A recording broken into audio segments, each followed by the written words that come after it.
Fred Pearce, welcome to Brussels and thank you very much for coming for the Mo conference on population. There's a number of questions that we wanted to ask you specifically. The first of them being, what do we actually know about population figures and trends? Because you seem to be a little bit reluctant to accept the graphs and the stats that come out of the United Nations. Most of the statistics are fairly clear, but there's a lot of fuzziness around the edges. So we're marking 7 billion people on the planet, but maybe it happened a year ago, maybe it happened 2 years ago. Many demographers think it may really be in 2013 that we reach that date. And the reason is that we're relying on censuses, and they're quite unreliable and sometimes several years old, and then projections or guesses really about what's happened since censuses. So it's not surprising that we're a little fuzzy, but we kind of know the direction. We know population is going up, but we also know that women are having smaller families, and it's those two trends that are dominant. So even though we might not be exactly sure about where we are today, we know where we're heading. And would you say that we're heading towards a peak in the run of this century, or are you fearful that the numbers will keep ticking up way beyond 2100? I personally believe that we're heading for a peak. I think we'll hit peak population about mid-century. Now that's not certain, not everybody agrees with that. There's a general agreement that probably we'll get to about 9 billion people, perhaps a little less, by mid-century. But then some people believe the figure will carry on up, and some people believe it will stabilize at that point and perhaps even start to fall during the final decades of the 21st century. And the reason for the uncertainty is we don't really know what's going to happen to fertility rates. We don't really know how many children women are going to be having in 2040 or 2050. We know the numbers are coming down. We know women today are having half as many children as their mothers and grandmothers had. The average number is now 2.5 children, slightly below, down from 5 or 6. But we don't know quite how fast and how strongly that trend is going to go, especially in some of the holdout countries which still have high fertility rates, especially in Africa. Yeah. And to put it in a simple way, is the population problem a matter of having too many babies, or is it a question of having too many older people? Because the life expectancy has been rising spectacularly the past century, and some people tend to forget that that is part of the growing population. The big thing that's happening now is smaller families, so that's the big driver of the demographic trends in the next few decades. But I think just as the 20th century was the era of fast population growth and generally young populations, the 21st century is going to be a century of much slower growth, perhaps even an end to growth, but of fast aging populations, because first we're living longer and secondly we're having fewer children. So the average age in many countries is going to go above 40, and that's actually the first time in history that our species has been one in which most people are old. We've never been there before. It's really kind of new territory for us as a species. So it's going to be very interesting to see what kind of societies we have when we're mostly old. And what is the impact of having 7 billion or more people, of whom half of them are above 40 or 50, rather than to have the old pyramid where most of the people would be 30 or younger? I'm guessing now, but my guess is that if we're older, we'll probably be wiser. We may be less consumerist. We won't be the sort of baby boomer, go-getting, fast growth, fast change kind of society that we've had in the 20th century. I think we might be older, perhaps a bit more boring, perhaps also wiser. I hope greener, because if we're less consumerist, then that gives us a chance to solve the really big problems that we face in the 21st century, which are not anymore just about population growth, but are really about consumption patterns and just finding a way of living sustainably on the planet. I hope, and this is just a hope, that an older society might find it easier to address and solve those problems, because we've got to solve them. You have been referring to this problem as the consumption bomb rather than the population bomb.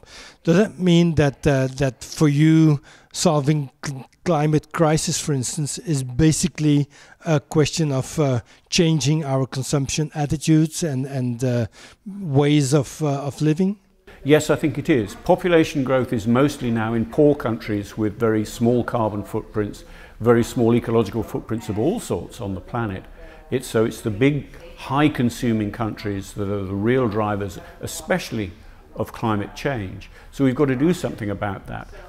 Again, I'm somewhat optimistic because, yes, we've got to change our consumption patterns, but we also have the chance to change the way that we produce what we consume. So we know how to produce energy without burning fossil fuels. We know how to do low-carbon energy, whether that's renewables or even nuclear power if you want to go that route, but we know how to do it. We know how to produce enough food for 10 billion people. We're already kind of doing it, it's that we don't share it out and we waste a lot of it. So we know technically how to have 10 billion people on this planet and have a reasonable life and not destroy the planet in the process. Organising ourselves to do it is going to be a lot harder, but that really is the challenge now. Is there something that we can learn from the dramatic shift downwards in terms of fertility, for instance, where that has been happening across the globe in poor and rich countries with well-educated and less educated women? What were the drivers there, and does that tell us something about how we can change consumption behavior? I think the driver here has simply been that people can have smaller families now. Remember, even as recently as half a century ago, most children in the world didn't get to grow up. So people were having large families, as much as anything to make sure that they produced the next generation. You had 5 or 6 children so that 2 or 3 would grow up. Now we don't have to do that. Almost everywhere in the world, 2 or 3 children is going to be enough to secure the next generation. So it took a while to realize that, and it was during that gap, if you like, that the world's population has really soared. But most people are now deciding to have smaller families. And I think that tells us that we're not on a Malthusian kind of one-way trip to disaster, that people will make sensible choices about the size of their families and perhaps about their consumption patterns as well. There's been a report just out in Britain, literally in the last few days, pointing out that in the last 10 years, Britons have started consuming less. Not dramatically less, but they've stopped increasing the amount that they consume, the amount that they buy, the amount of resources that they use. And I suspect, though we don't have the data, that that'll be true more widely in Europe and perhaps even in North America as well. We may be reaching a peak, not just of population, but of our consumption patterns. And that is really good news because it doesn't solve all our problems, but it gives us a route for solving them. It gives us a route for reducing our ecological footprint. And we have a chance of surviving on this planet without trashing it. Does education play a key role? Is it a matter of information, of educating people, of giving people the tools to understand their environment and their future? I'm sure education helps, but I think it's more cultural, actually. I think it's more people making real choices just for their own lives. You don't have to give women in poor countries lots of education before they decide to have small families. Even the poorest, even the least educated women are making that choice for their own reasons. They decide how big a family they want to have.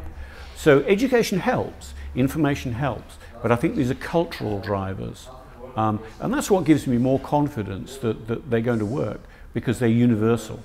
And are the cultural leaders then, are they on track of helping people making those decisions? Because culture usually has some key people making decisions or at least legitimizing decisions like religious leaders or cultural symbols.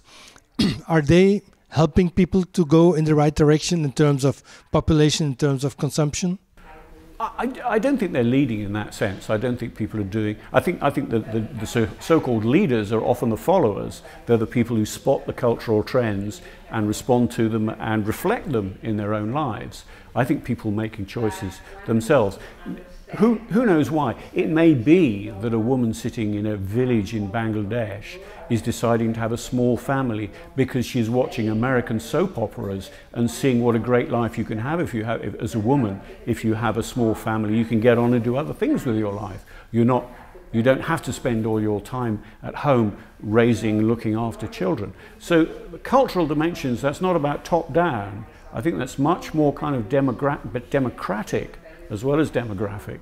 I don't know how these things happen. All I can tell you is that women are having much, much smaller families than they have, and this seems to be virtually a global phenomenon. They're doing it for whatever reason.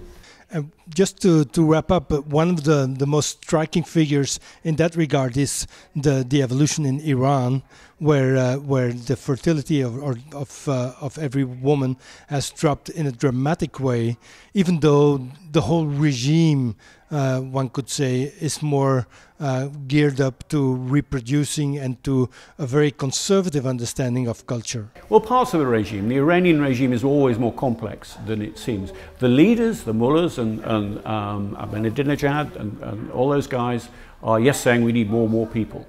But there is a health service, there is a health infrastructure of people who are helping women to have smaller families. But it remains an extraordinary story in Iran. Beneath the veil, women 30 years ago there were having an average of 8 children.